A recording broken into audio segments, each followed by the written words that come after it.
Mira, hay un logro que parecería un poco trivial, pero la verdad que tratándose de América Latina, el hecho de que el tema de la reforma y la modernización del Estado se haya colocado en la agenda es importantísimo. Es decir, este es un tema que se está debatiendo. Hubo en algún momento que se cuestionó si la reforma del Estado realmente tenía sentido. Hoy eso ya no se discute en ninguno de los países de la región. Eso por un lado.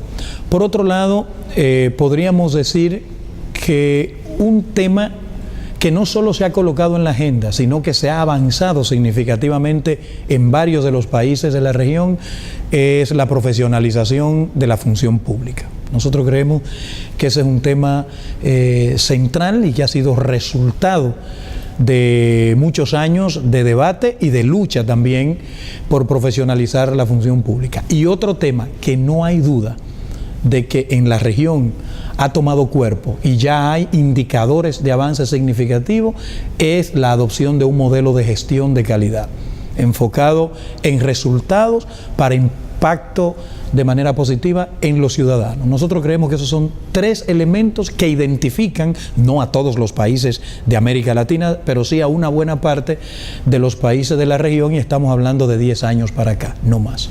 Yo creo que comparto bastante lo que dice Gregorio. En particular creo que el tema de la profesionalización de la gestión pública, la creación de los sistemas de servicio civil ha contribuido de manera muy categórica, digamos, al avance, digamos, de una agenda, sobre todo en el sentido de entender la reforma o la modernización del sector público como una herramienta para el desarrollo, ¿no? Para superar las desigualdades, para fomentar la equidad social. Y complementaría tal vez con que yo creo que hay temas emergentes nuevos que se han incorporado recientemente. Yo diría que a partir de incluso algunos trabajos que se han hecho desde el propio CLAD, en los temas de participación ciudadana, por ejemplo, que es un tema que yo creo que se ha ido incorporando progresivamente a la agenda de reforma de los países en una línea de incorporar a las fuerzas vivas de la sociedad para que efectivamente haya un mayor alineamiento entre la oferta de servicios públicos y lo que la ciudadanía demanda. Y eso va de la mano también con los temas de acceso a información pública y con los temas de transparencia, que yo diría que la agenda regional va muy en esa línea de que hoy día necesitamos administraciones públicas mucho más eficientes, pero también mucho más transparentes, mucho más abiertas.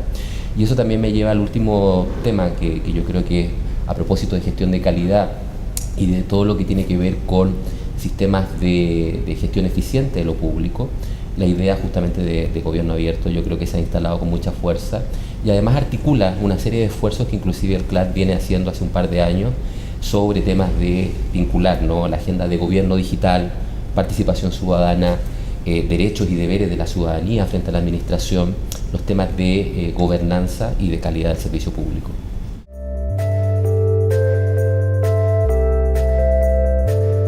Es complejo responder a esa pregunta porque... Pudieran ser 300. Claro, o sea, podríamos enumerar muchos, así como también podríamos haber enumerado muchos más logros también, ¿no? Pero yo tengo la sensación de que por un lado el cambio de siglo ha generado de alguna forma que las administraciones públicas, el gran desafío que hoy día yo veo, uno de los más relevantes o de los retos, tiene que ver con cómo logra adaptarse justamente a una sociedad que está mucho más vigilante, que está mucho más demandante, las expectativas no solamente por el mejoramiento de la calidad del servicio público, sino que por respuestas oportunas en tiempo real, ¿no?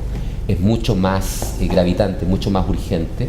Pero además hay otro tema ahí central, yo diría, que es cómo logramos también que la reforma del Estado articule a los distintos poderes. Porque muchas veces cuando hablamos de reforma nos referimos particularmente al poder ejecutivo, no al sector público tradicional. Y yo hoy día creo que América Latina requiere mucho más de la complicidad del poder legislativo, el poder judicial. Yo creo que uno de los grandes desafíos de nuestra región, sin lugar a dudas, tiene que ver con la modernización de los sistemas de justicia, ¿no? Y además también el tema de Contraloría Social y de los niveles subnacionales, ¿no?, tanto a nivel regional como municipal. Yo creo que si hay un desafío profundo en la región tiene que ver con cómo logramos tener modelos de gobernanza y de gestión eficiente de lo público a nivel, digamos, de los municipios, que son los servicios públicos más cercanos a las necesidades de la ciudadanía. Yo creo que esos serían como los desafíos que yo visualizo en el corto plazo. Mira, añadiendo nada más, porque coincido con lo planteado por Álvaro, yo pienso que las administraciones públicas latinoamericanas tienen un déficit de legitimidad. Y por eso la lucha contra la pobreza y por la igualdad tiene que entenderse como una cuestión de gestión, como un problema de la gestión, que parece que a veces se nos olvida, tanto a los que estamos haciendo labores de gobierno como a los que están del otro lado. Es decir, sin una administración pública, como decía Álvaro, eficiente, articulada, la lucha contra la pobreza y por la igualdad no dejará de ser una simple retórica. Y en definitiva, ¿qué ocurrirá? Que no se legitimará la administración pública frente a la ciudadanía.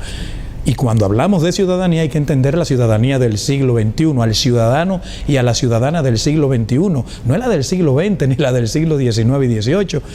Hoy no estamos hablando solo de la ciudadanía en tanto condición jurídica, es de la ciudadanía en tanto condición social. Los hombres y las mujeres, sin importar la edad, literalmente en las calles y en las plazas públicas, exigiendo sus derechos, reclamándole al Estado su derecho. Entonces, pienso que la lucha contra la pobreza y por la igualdad es un desafío determinante, pero ya. O sea, esto no es para 5 años, 10 años, esto es para allá, porque los ciudadanos y las ciudadanas así lo tienen planteado y así lo están reclamando. Esa es una cuestión. Lamentablemente, sigue siendo un desafío muy serio para nuestra región la lucha contra la corrupción administrativa. Por eso es que hay que vincular toda esta cuestión de gobierno abierto que Álvaro planteaba con la cuestión que se torna en cada vez más fundamental, a pesar de que tenemos tantos años abordando esta cuestión de la lucha contra la corrupción administrativa. Incluso hay una relación que aunque uno directamente proporcional, que aunque uno quiera verla, aunque uno no quiera verla, está ahí. Dije directamente proporcional, es inversamente proporcional. A mayor corrupción, tenemos problemas serios entonces de pobreza y de desigualdad. Es decir, y eso está demostrado, ahí están los indicadores. Entonces veo ese como otro gran desafío. Y otra cuestión es el manejo sostenible de las ciudades. Es decir, a nosotros se nos olvidó, Álvaro lo decía de alguna manera, que gestión pública no es solo el Ejecutivo, y no solo se nos olvidaron los otros poderes del Estado y órganos superiores del Estado, se nos olvidó cuál es el rol del territorio, cuál es el rol de lo local. Entonces, hoy tenemos que tomar muy en cuenta la cuestión de la gestión de ciudades sostenible. Y si quiere, a eso agrégale todo lo que tiene que ver con el desafío que nos plantea el cambio climático y la poca capacidad para gestionar los desastres naturales que se demuestra todos los días en la región, y el otro tema serio y fundamental, la lucha contra el crimen organizado, la lucha por la seguridad ciudadana. Es decir, fíjate que por eso podemos hablar de 3.000 desafíos, pero todos están de alguna manera concatenados. Entonces, así yo resumo lo que es el desafío del Estado y la administración pública hoy, en este momento que estamos conversando, porque en este momento que estamos conversando están muriendo miles y miles de ciudadanos como consecuencia del crimen organizado y como consecuencia de los desastres naturales que tienen mucho que ver, claro, con el cambio climático y de manera particular América Latina y Centroamérica, el fenómeno del Niño. Solamente para complementar, que se me olvidó, pero escuchando a Gregorio creo que no es menor. En estos días se acaba de lanzar la Agenda 2030 y los Objetivos de Desarrollo Sostenible. Son 17 objetivos nuevos que plantean un desafío enorme que la humanidad, todos los países del mundo nos están comprometiendo a tratar de cumplirlos en 15 años. Y uno de ellos, que especialmente particular, digamos, de interés en materia de gestión pública, es el 16, que tiene que ver justamente con lucha contra la corrupción, estados de derecho efectivos, ¿no?, que garanticen los derechos ciudadanos, instituciones transparentes que rindan cuenta, que haya apertura también a los procesos de participación ciudadana. Entonces yo diría que el desafío también está puesto en cómo la institucionalidad pública logra adoptar y adaptarse a estos nuevos desafíos del nuevo siglo, de manera que efectivamente se pueda asumir, digamos, con éxito la lucha contra la miseria, la pobreza, el tema del cambio climático, la sustentabilidad ambiental, entre otros muchos temas que están en esa agenda. Yo diría que América Latina y el Caribe Iberoamérica tiene que alinearse en cómo tener instituciones para responder a los desafíos justamente de la Agenda 2030.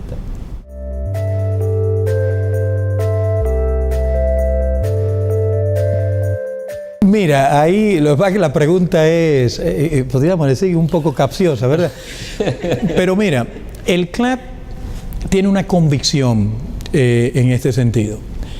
Si bien es cierto que hay países que no han avanzado lo suficiente por razones propias, no menos cierto es que hay otros países que incluso aparecen a la vanguardia, no solo de la región, sino que también están bien posicionados cuando se hacen mediciones de mucho más alcance, mediciones mundiales, globales. Entonces, hay países que están retrasados en el proceso, pero hay países que han dado resultados. El CLAD sigue impulsando todo esto en la región. El CLAD no mide, el CLAD no puede medir porque está compuesto por gobiernos, eso hay que dejárselo a otras instituciones, pero el CLAD motiva y también da a conocer los resultados de las mediciones que hacen otros organismos. Por ejemplo, el barómetro del servicio civil. Todos los países, en la última medición que se hizo en 2013, se dio a conocer en 2014, todos los países de la región aparecen creciendo de manera significativa en el proceso de profesionalización de la función pública. Y para nosotros esto es central. ¿Qué nosotros decimos en esto de los procesos de reforma y modernización? Que estamos totalmente de acuerdo de que es un proceso que nunca concluye. Tú lo inicias, pero jamás concluye, porque si algo es dinámico es el Estado, la administración pública y todo lo que en ella se maneja. Entonces, nosotros en ese barómetro hemos sacado como conclusión que hay buenas expectativas para los procesos de reforma y transformación del Estado en la región. ¿Por qué? Porque se está apostando a lo humano, se está apostando al talento de las personas que trabajan en las administraciones públicas de nuestra región.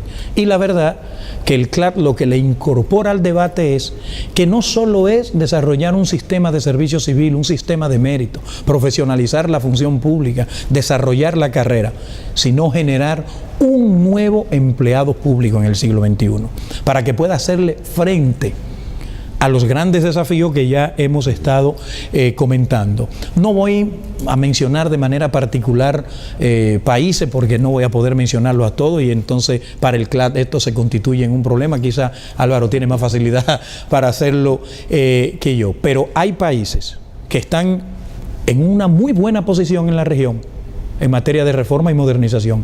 Hay otros que están en una posición intermedia y hay otros que lamentablemente están muy por debajo, pero lo importante es que esos países, todos los países, están impulsando los procesos de reforma y modernización en la región. Nos costó mucho volver a reconocer los procesos de reforma como instrumento para el cambio, como instrumento para la mejora de la institucionalidad pública y la creación de capacidades en el Estado, pero se ha retomado con fuerza todo esto en la región. Entonces, aprobamos lo que está ocurriendo en la región en esta materia y animamos, esa es la labor del CLAD, a los países que no han avanzado mucho a que profundicen en los procesos que están llevando a cabo. Pero no estamos en una posición de mucho lamento en la región cuando sacamos la media. Yo creo que, claro, si uno es consciente de lo que ha pasado en los últimos 25 años, particularmente en América Latina y el Caribe, yo creo que hemos sido testigos privilegiados de un proceso muy interesante. La CEPAL lo define como la década perdida cuando se refiere a los 80, ¿no? Sí. Yo diría que los 90 hasta hoy día, yo soy un optimista. Yo creo que hay un proceso, no sé si el juicio sea aprobar o desaprobar. Yo lo que siento es que se han hecho esfuerzos sistemáticos, conscientes, con una voluntad, en muchos casos política muy muy arraigada a los países que han desarrollado procesos de reforma sostenida en el tiempo. Una cosa que a mí me alegra mucho es que más allá del gobierno de turno en América Latina ha habido una continuidad de este proceso, ¿no? O sea, no ha habido esta cosa que normalmente sucedía de que llegaba un nuevo gobierno, deshacía todo lo que había atrás, ¿no? Yo creo que hay una continuidad, a lo mejor con variaciones desde el punto de vista del enfoque, pero lo primero es que yo creo que hay que ser optimista en el sentido de que tenemos un proceso de transformación permanente. Hoy día se mide mucho más, se evalúa mucho más, se es mucho más consciente la misma ciudadanía de lo que significa el esfuerzo que hace el Estado y de además la obligación que tiene de gastar bien los recursos públicos, ¿no? Y yo creo que si hay un ámbito donde uno podría decir que hay una cierta deficiencia, pero que también tiene que ver con lo que planteaba Gregorio, de que nuestra región maravillosa es muy heterogénea, ¿no? Es muy diversa. Entonces, lo que para un país puede ser un logro pequeño, como tener una institución que funciona adecuadamente prestando servicios de agua potable o de un servicio básico, para otra administración o para otro país puede ser algo que cambie la vida radicalmente de la gente.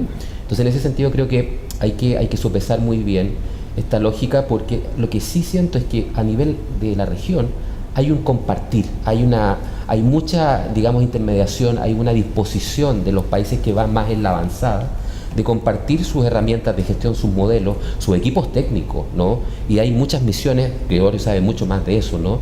Que trabajan en servicio civil, en compras públicas, en temas vinculados con la provisión a propósito del tema de registros de identidad, en temas de desastres naturales. O sea, hay una combinación de factores que me hacen ser optimista, pero también, ¿cuál es el gran problema de eso? Que yo creo que hay una distancia entre la lógica más política, si tú quieres, de los programas de gobierno y lo que pasa en la administración pública, ¿no? Porque cuando tú haces una promesa, tú generas una expectativa que tienes que ser muy consciente de si vas a poder o no cumplirla.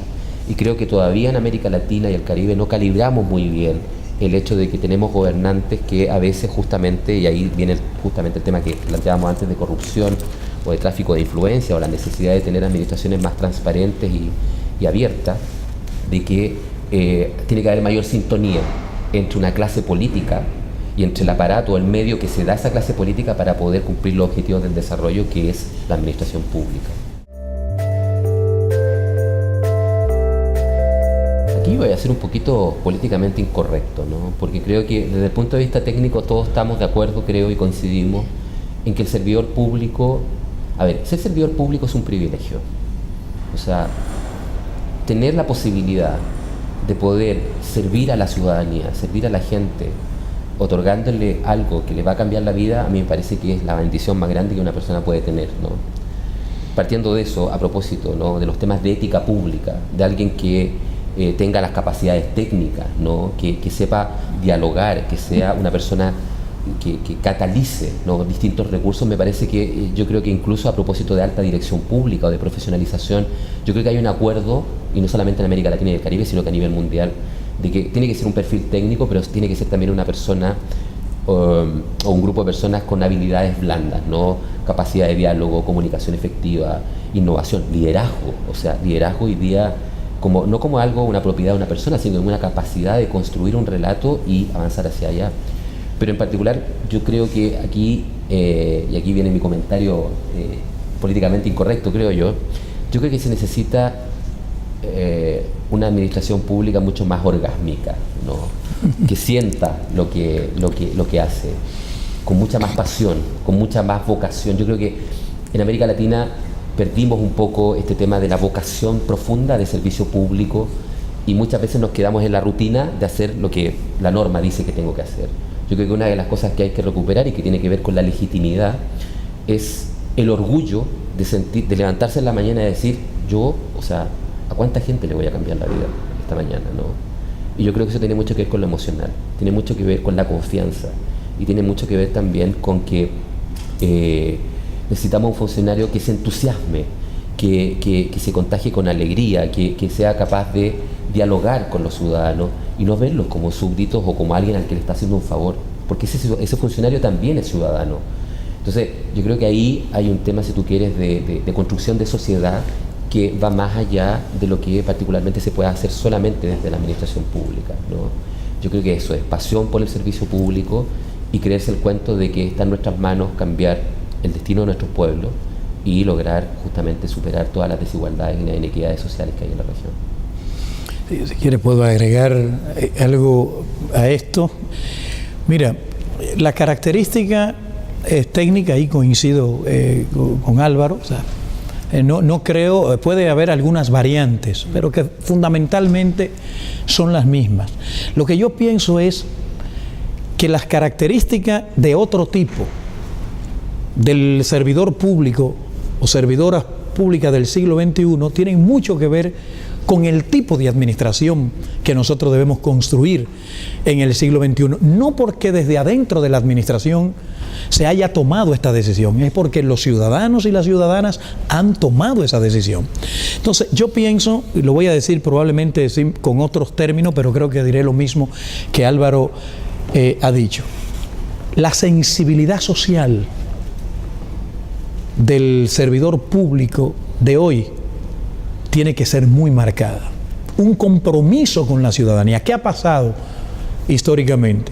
Que parecería que el compromiso de los empleados públicos ha sido más con una estructura partidaria o con un funcionario público X, porque entiende que a él le debe la posición, le debe el cargo.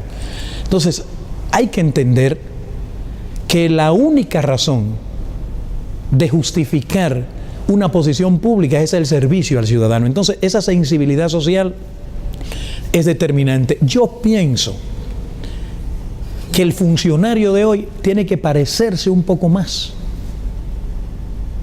a los políticos de verdad, al político con compromiso social. Y creo que un elemento determinante también es la cuestión de la innovación.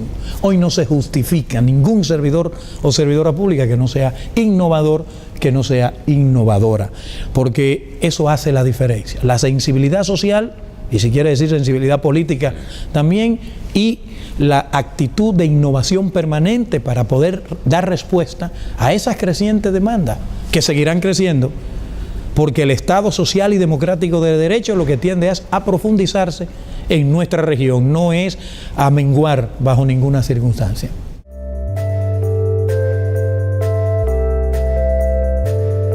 Se ha avanzado. Yo diría, esto claro es una escala un poco forzada y antojadiza, pero yo diría, si nos ubicamos en la línea de base y el tiempo que tenemos trabajando este tema, si me dijera de 0 a 10, yo te ubicaría que en materia de participación ciudadana la media andaría entre 3 y 4, de 0 a 10. Es decir, nos falta mucho por avanzar, pero hay países que han avanzado mucho y te mueven la media.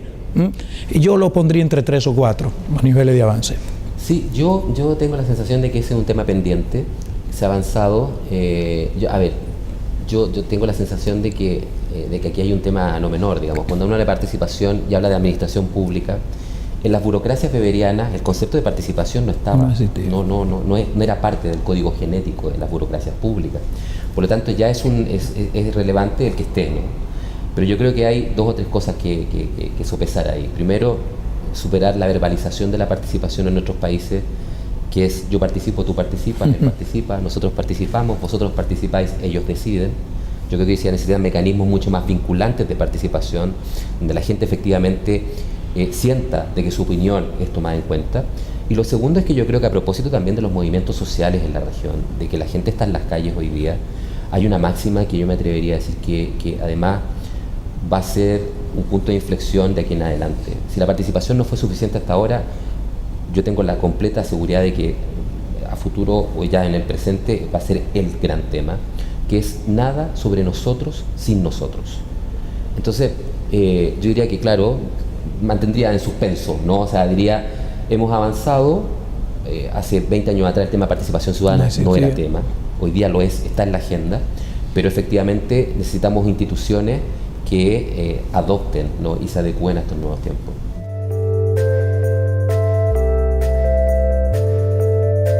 Yo creo que ahí hemos avanzado mucho más. Yo quiero separar acá algo que no es menor. No hay que confundir el tener una ley de acceso a información pública o una ley de transparencia con que los países o los gobiernos sean más transparentes.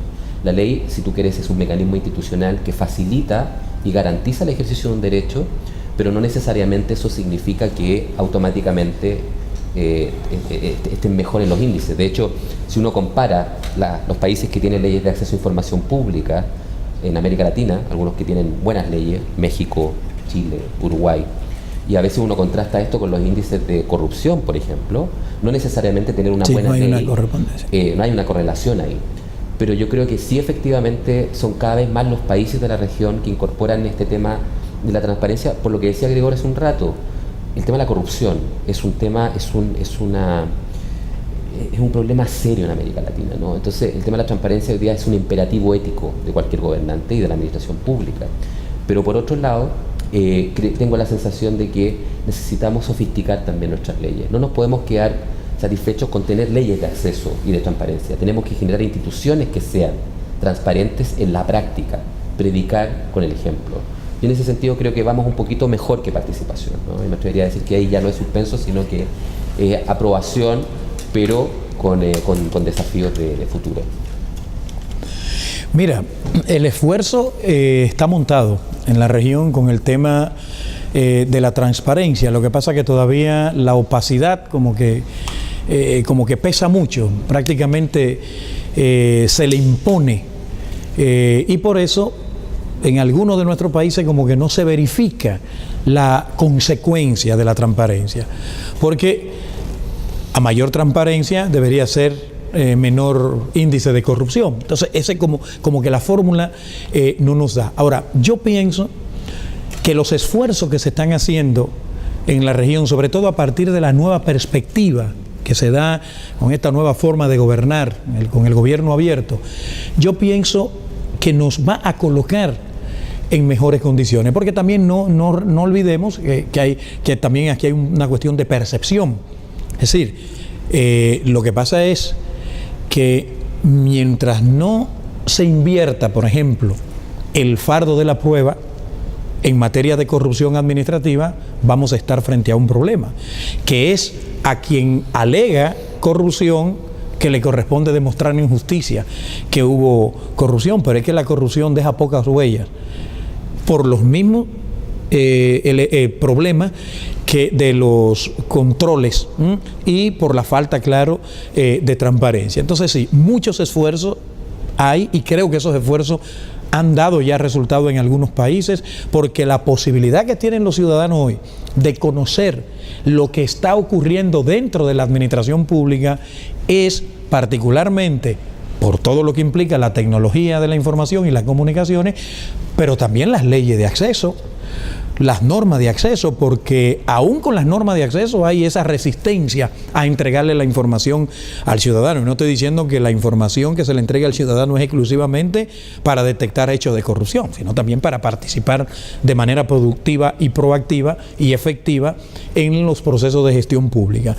Pero si bien es cierto que se han hecho muchos esfuerzos, desde mi punto de vista, los resultados no se corresponden, no están correlacionados con los esfuerzos que se han hecho, pero sin embargo, el solo hecho de que las autoridades hoy sientan que no le quedan alternativas, que la tendencia es ser cada vez más transparente, producto de las normas que se están aprobando en la región, porque lo que está ocurriendo con los sistemas de compras y contrataciones es muy interesante.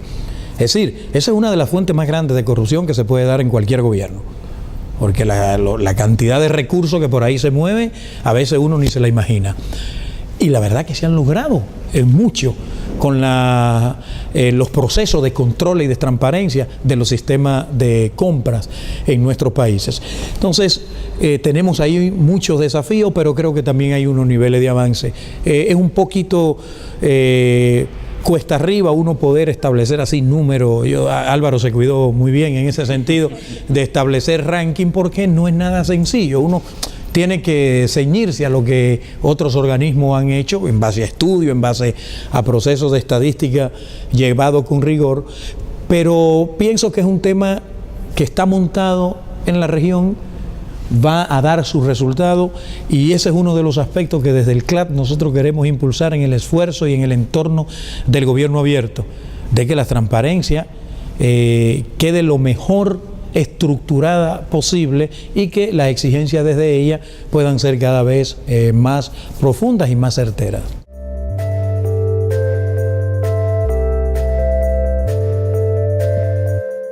Casi todos los países ya tienen su norma, por ejemplo, o sus normas sobre distintos mecanismos de rendición de cuentas. Probablemente hay uno que es el que más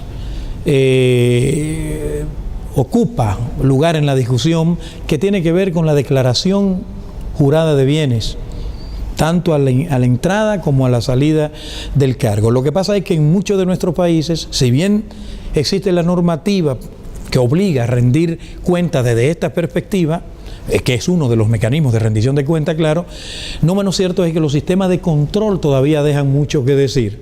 Por ejemplo, yo declaro que tengo tanto, pero en muchos de los países, yo diría que en la mayoría, no existen los mecanismos para determinar si realmente tienes tanto. ¿Qué se ha comprobado en muchos países? Que hay quienes declaran más de lo que tienen cuando llegan a la posición, más de lo que tienen, algo que es extraño, pero así es. Declaran más de lo que tienen porque están proyectando en esa declaración lo que aspiran a robarse, para decirlo en términos legales, a robarse del erario. Ahora, a la salida sí suele haber una declaración por debajo, entonces ahí no hay en muchos de los países no cuentan con un organismo para que lleve a cabo el control de esta parte. Y también nos dice que en muchos de nuestros países los sistemas tributarios no funcionan adecuadamente, porque si yo declaro más de lo que tengo, entonces ¿qué ha pasado? No he pagado impuestos como consecuencia de ese dinero que declaro que no tengo, de esos bienes que declaro que no tengo. Ahí tenemos un desafío muy importante. Ahora, claro, el control por parte del Parlamento, el control del Ejecutivo, en este caso por parte del Parlamento, del Congreso, de la Asamblea, como se denomine, también deja mucho que desear. Es decir, los informes que presenta el Ejecutivo al Parlamento parecería que en muchos de los países nuestros es simplemente una formalidad. Ahí entonces viene lo que todos aspiramos, que la rendición de cuentas tenga controles, y que uno de esos controles que ya se erige en muchos de nuestros países sea el control social, precisamente.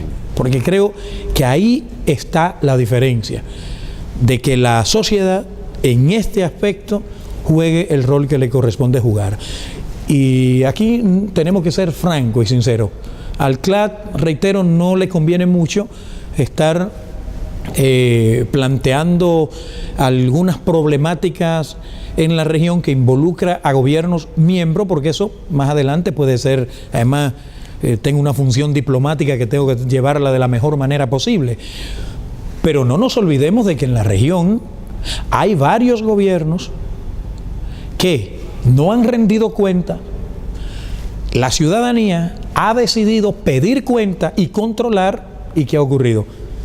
Se los ha llevado de encuentro. Gobiernos que han sido elegidos democráticamente y son legítimos.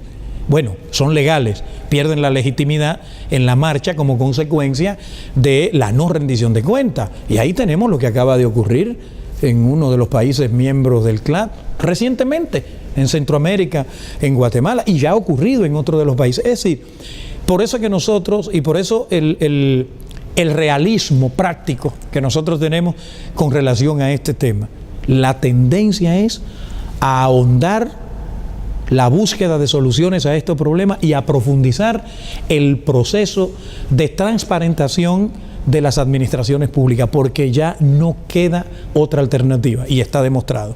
Entonces, más que hecho concreto, yo veo esperanza y motivo para continuar luchando, porque siempre como que ha habido la intención de hacer la trampa.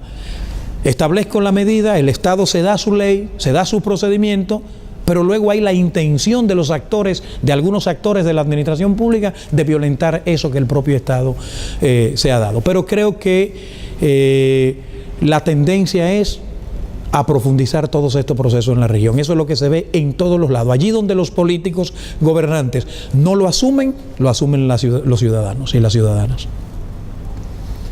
Sí, no, muy breve. Creo que el tema de rendición de cuentas es un tema que también no estaba en la agenda hace 15 años atrás.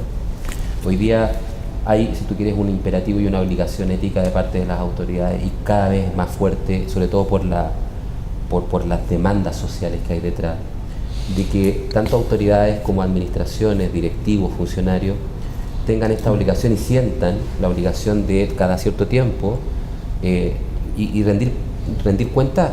Es algo que es fundamental en la democracia. O sea, esto no es algo... O sea, cuando un gobernante asume y tiene un paquete de reformas y un programa político que cumplir, tiene que estar permanentemente, más allá del voto cada 4 o 6 años, rindiendo y diciendo, bueno, balances de gestión integral, hemos avanzado en eso, no solamente las declaraciones de patrimonio e intereses que decía Gregorio, sino que también el hecho de que hoy día las instituciones no digan, nos estamos gastando el presupuesto en esto, hemos cumplido estas metas. O sea, hay un sistema integrado de control de gestión y de evaluación por resultados que acompaña este proceso, pero a mí creo que lo que me falta en este ecosistema, por llamarlo de alguna manera, es que esa rendición de cuentas sea mucho más orgánica de cara a la ciudadanía, que no sean informes, ¿no?, que nadie lea al final, sino que sea, como se ha hecho en algunos países, así como Gregorio decía, hay algunos que lamentablemente han caído en desgracia por justamente no hacer rendición de cuentas permanentemente. Hay otros países que hoy día hacen cuentas públicas participativas, es decir, no solamente te publican el balance de lo que hacen, sino que invitan a la ciudadanía a que en un acto, digamos, la gente esté ahí y haga las preguntas, ¿no? Y cuestione también, porque tomo lo último que decía Gregorio, nunca dudes que cuando algo el Estado no va a hacer, un grupo de ciudadanos comprometidos, apasionados e inteligentes van a hacer por el Estado. Y hoy día es muy difícil, por eso la corrupción hoy día aparece, no es que antes no haya existido, exacto, es que hoy día está a flor de piel porque tenemos los mecanismos para poder detectarla, y acá lo que los gobernantes están entendiendo es que más vale prevenir que lamentar. Entonces la rendición de cuentas yo creo que también se ha instalado con mucha fuerza en las agendas de proceso de cambio en el sector público, pero también en la conciencia de quienes hoy día gobiernan en los distintos países de la región.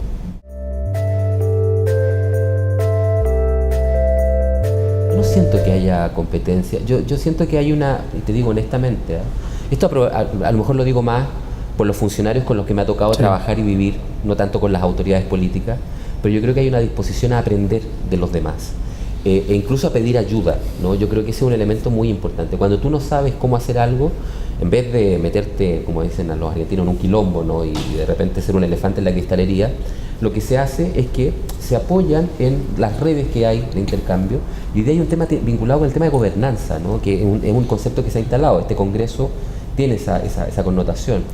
Los gobiernos ya no tienen el monopolio exclusivo de tener todas las respuestas a todos los problemas que tienen las sociedades latinoamericanas.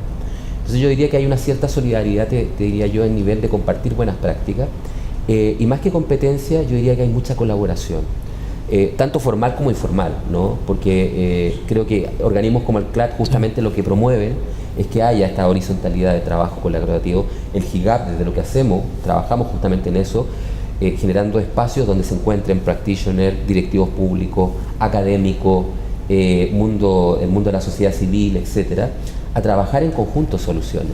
Yo te diría que, a diferencia de lo que pasa probablemente acá en Europa, creo que América Latina tiene mucho más conectadas estas redes, y además que tenemos problemas comunes. O sea, a problemas comunes tratemos también de buscar soluciones comunes. Mira, creo que el CLAD es un indicador, y la fuerza que el CLAD ha tomado históricamente es un indicador de cómo los funcionarios públicos, los estados, las administraciones públicas en América Latina ven la cuestión. Nosotros incluso nos atrevemos a decir que la administración pública, la gestión pública, se está convirtiendo en un instrumento de integración de nuestra región. Todos los documentos del CLAD se hacen sobre la base de las experiencias de los países de la región. Y esto es experiencia compartida. Todos los documentos. Hay un interés enorme, como decía Álvaro, de lo que menos han avanzado por aprender Lo que pasa es que hoy no se está dando lo que se daba en la ola anterior de reforma que nos hizo fracasar en muchos procesos. No se está dando la copia de modelo, no se está dando la imitación. Hay procesos de adaptación muy interesantes. Ya en América Latina nadie puede venir a ningún país a decirle, mira, esto es lo que tú tienes que hacer, porque esto dio resultado en tal lugar. No. Conoce esa experiencia y luego trata de adaptarla a su propia realidad. Todos los documentos del CLAD ahí están, pero más que eso. El CLAD realiza por lo menos 5 reuniones por año para debatir temas y experiencias sobre determinados temas. Álvaro ha sido coordinador de uno de estos temas, un evento de un coloquio sobre gobierno abierto. Ahí lo que va la gente es a contar lo bueno y lo malo, porque eso sí queda clarísimo, no es a venir a decirme que todo anda bien, no, dime también donde las cosas no andan bien. Y luego esos documentos son los que sirven, todos de ahí salen documentos que son los que sirven entonces de orientación y de intercambio de buenas prácticas para los distintos gobiernos. Mira, la competencia, te puedo decir, en lo que al CLAD respecta, y mira que están presentes siempre, mínimo 17 países de los 22. Nunca en un evento del CLAD hay menos de 17 países.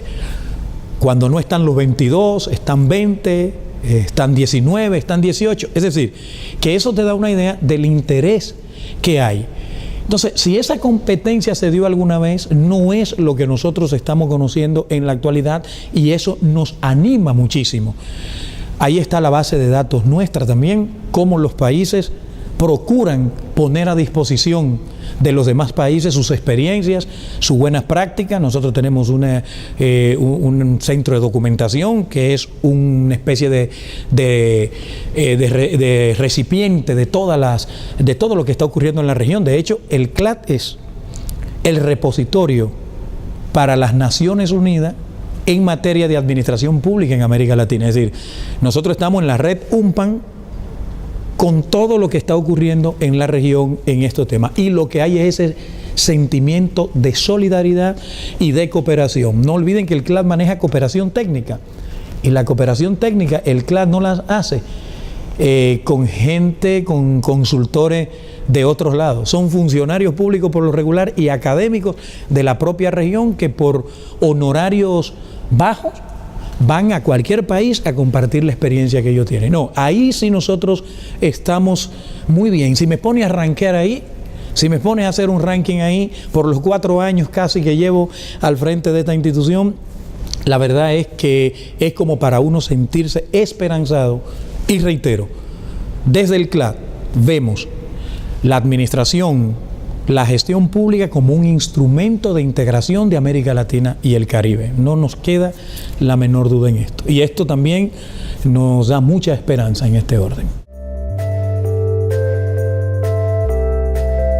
Desde que me involucré con este evento de GIGAP, lo único que me ocurrió fue alentarme, porque nosotros tenemos a veces la sensación de que estamos solos en esta gran misión, en este sacerdocio, que es la lucha por la mejora de la administración pública en la región a través de políticas públicas efectivas, incluyentes.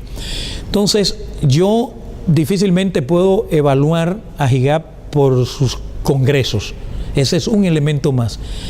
Yo evalúo más a GIGAP por lo que está haciendo para toda la región con relación a este tema y por lo que está significando para el CLAD y de manera particular para los gobiernos.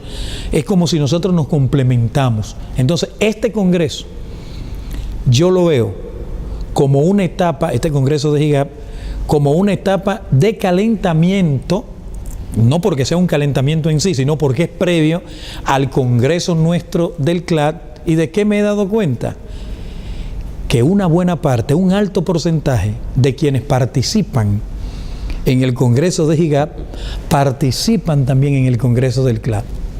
En resumen, estamos creando y profundizando una comunidad del conocimiento real en nuestra región que nos permite abordar los distintos temas de este tema tan amplio, los subtemas de este tema tan amplio, que es la reforma, la modernización, la transformación y la asunción de políticas públicas efectivas. Entonces, este congreso que apenas va por mitad, ¿verdad? Sí. Va por mitad.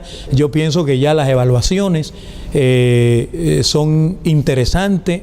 Ya me encuentro en los pasillos de la sede física de este congreso con amigos del CLAD, con gente que aporta mucho a la región, y entonces eso significa que le está aportando mucho al éxito de este congreso de GIGAP. Nosotros desde el CLAD los saludamos, somos aliados, y cada vez que tengamos la oportunidad estaremos presentes, como sé que los organizadores y los investigadores de GIGAP están con nosotros también en nuestras actividades del CLAD. Sí, yo no tengo nada más que agradecer a propósito de la generosidad de Gregorio, ¿no?, en representación del CLAD, porque creo que hay una complementariedad, ¿no? Una complementariedad. Nosotros somos una iniciativa más, digamos, joven, entre comillas, ¿no? El CLAD además se funda, ¿no?, en los 70, sí, 72, pasado, y se debe a los gobiernos. Yo creo que, claro, efectivamente se da esta complementariedad de que, por ser un grupo de investigación relativamente, digamos, no digo joven porque... pero bueno, joven, sí, joven. pero bueno, con muchas más inquietudes, si tú quieres, digamos, o con mucha mayor curiosidad lo que está pasando hoy día, hemos logrado ir incorporando temas que probablemente en otros foros regionales no estaban siendo discutidas de esta manera, y por eso es muy complementario además al próximo congreso del CLAD en Lima, ¿no?, en noviembre. Y esa sintonía temática habla muy bien de que efectivamente, a propósito de la pregunta que hacías antes de competidores, o sea, nosotros somos un complemento perfecto porque logramos justamente cubrir, yo creo que una demanda de nuevo conocimiento, de nuevos debates que nos lleven justamente a una nueva frontera, que nos exija más, ¿no? Y yo creo que respecto a este congreso, que ya es el sexto, ¿no?, yo me siento tremendamente orgulloso, primero, de tener socios, ¿no?, y tener partners como CLAD o como otras instituciones que nos han apoyado en este proceso, pero también es como cuando uno mira hacia atrás, ¿no?, es un tránsito que hemos tenido, pero son tantos los desafíos, son tantas las cosas que tenemos por hacer aún, son tantas las tareas concretas que veo esto como un espacio que nos va a permitir efectivamente, o sea, la tarea nuestra no se va a terminar, y creo que en eso coincidimos probablemente con Gregorio, no va a terminar hasta cuando no veamos que se haya erradicado la pobreza, la miseria, y que haya justicia social en nuestros países. Si no fuera por eso, creo que ninguno de nosotros estaría haciendo lo que hace. Yo creo que hay una profunda vocación por el servicio público, tanto en el CLAD como en GIGAP, y creo que la comunidad que nos ha acompañado en estos años, y particularmente en el 2015 acá en Madrid, es muy fiel reflejo de eso. Debates enriquecedores, debates que se plasman en acción, una combinación entre una reflexión académica y lo que las administraciones públicas en Iberoamérica están haciendo. Por lo tanto, nada más que estar contentísimo y orgulloso, y de que en esta lucha contra el lado oscuro de la fuerza, como digo yo, ¿no? O sea, tenemos un camino por delante tremendo, y como dice por ahí, ¿no?, un proverbio africano, o sea, si tú quieres llegar rápido, camina solo, pero si tú quieres llegar lejos, camina acompañado. Y yo creo que eso, hay una hermandad muy profunda entre las convicciones que tiene el CLAD y su gente y lo que hemos venido haciendo nosotros en estos años. Álvaro, Gregorio, Álvaro, muchísimas gracias, y a caminar. Bueno. Placer inmenso.